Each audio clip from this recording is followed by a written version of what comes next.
Hello everyone, Daryl the Northern Vinyl Guy back at you with another video, and today we've got a different video. Recently, the Florida Panthers won their first ever NHL Stanley Cup, and prior to the Stanley Cup, I was in contact with a friend of mine out in Ottawa. His name is Mike, and we placed a friendly bet, no money on it or anything like that, and basically I had placed a bet that the Edmonton Oilers were going to win it in 6 games. And even though he wanted Edmonton to win, he basically said that the Florida Panthers were going to win the series in 7. So a nice friendly bet. And basically the way the bet went is that if I lost, I had to do a record review of a record of his choice. As he states, with gusto and enthusiasm. Well, as it stands, the Florida Panthers did win it in 7. In fact, Edmonton came back to tie up the series 3-3 after being down 3-0. For those of you that were not watching the Stanley Cup playoffs, and then in Game 7, the Florida Panthers won it 2-1, scoring, I believe it was in the third period to break a 1-1 tie. And so. I am wearing a Florida Panthers jersey, much to my chagrin. I am not a Florida Panther fan by any means, nor was I an Edmonton fan. I am a Maple Leafs fan, Toronto Maple Leafs fan. And so, without shame, I am wearing the Florida Panthers jersey. I'm going to try to do this as best as I can with gusto and enthusiasm, because the album that my friend Mike picked for me to review is a Christmas album. And I know that it is July right now, and I know that it was June when the Florida Panthers won the Stanley Cup. The reason that this album was picked as a Christmas album is I actually do not have any albums other than this one by this particular band, and that is Boney M. So this is the Boney M Christmas. I am going to try to do this with as much enthusiasm as I possibly can. This is the backside. This is an album, 1981. A lot of us will know this.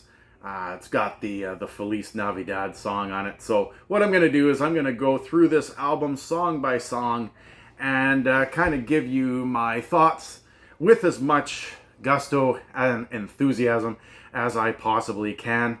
I think the reason that Mike chose this is because he knows that I'm not the greatest Boney M fan, but I will try my best to do what I can to give this a positive rating. And spoiler alert, this isn't the worst album in my collection. It's not the best one, but it's also not the worst. So without further ado, here we go. Starting with side number 1, we have The Little Drummer Boy at track number 1. If I'm being fair about this, it's a little too mellow for my liking, especially when, we've got other musicians such as Bob Seger that did The Little Drummer Boy with a lot more oomph than I think Boney M did on the first track on side 1. But then, they take it a step further. Little bit of a change in melody. I mean, you're getting that good, more of a reggae funk kind of vibe with White Christmas. It's definitely no Irvin Berlin, but definitely a step in the right direction. And then we have the third track, which is Feliz Navidad. I'm pretty sure that we've all heard this. If we haven't heard this particular version, I do encourage you all to go and check it out. It's a good, probably the most popular anthem that is on this song, at least from a Christmas perspective. So Boney M's Feliz Navidad, third song on side 1. Then we've got Jingle Bells, song number 4. For a second there, I thought I forgot I was even listening to Boney M on this one. Possibly a UB40 ripoff, from maybe UB40 ripped off Boney M. But that particular version of Jingle Bells reminds me of something UB40 would have come up with, not a Boney M track. So with that in mind, I mean, I do like UB40, the whole red wine and that kind of thing. But yeah, Jingle Bells, you can't go wrong with this one. And then we've got Winter Fairy Tale. I mean, The only thing you need to know about this one, Winter Fairy Tale, I mean, this is probably Boney M's version of mall music. You know, it's an instrumental, something you'd listen to when you're going in an elevator or just walking around shopping at Christmas time. Your typical mall music Christmas song. And then to finish off side one, we've got Mary's Boy Child and Oh My Lord. Probably it's a combo song. One track feeds into the other, and it would be probably their second most popular track on this. You know, I mean, what can I say? I mean, it finishes side number one really strongly. Yeah, I mean, I think side one is the better of the two sides. But yeah, no, good on Boney M. Great side one, with the exception, I think, of the first song, Little Drummer Boy. Not a huge fan. And then moving on to side number two, this is definitely, in my opinion, the weaker of the two sides. We've got track number one, which is a Christmas medley consisting of Holy Night, Snow Falls Over the Ground, and Hear Ye the Message. I mean, if I wanted to fall asleep, this would be a great bedtime track. It's too slow. It's not the Boney M that we've all come to grow up and love. It's no Rasputin. It's no Rivers of Babylon. It's just I'm going to go to sleep and fall asleep at night track. Quite boring in my opinion. And then we've got Petit Papa Noel, or Little Santa Claus. They do their best rendition of a French song. They sing it in French. You know, I give them credit. You can understand it. Can understand the lyrics in French. If you do speak French, or you do understand it, they speak very clearly. Continues to be a little too slow and boring. I don't know why they did this with two tracks in a row, but I mean, just my opinion. But then they pull it all together with track number three, which is Zion's Daughter. And I mean, what can I say about Boney M? They're probably the only band that I know that actually has used the word Zion in multiple songs. You know, if you go back to Rivers of Babylon, they talk about Zion in that song. And then, of course, we've got this one. You know, but it does pick up the pace of the song. So, I mean, I got to give them credit.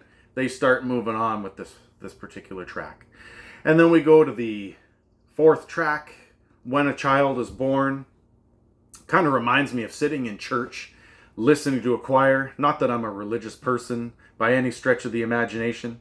But there's also some hint of music from the Never-Ending Story. If you haven't watched that movie from the 1980s, do give it, you know, check it out. If you're familiar with Never-Ending Story, Lamal's Never-Ending Story song, which I will probably talk about in a future video.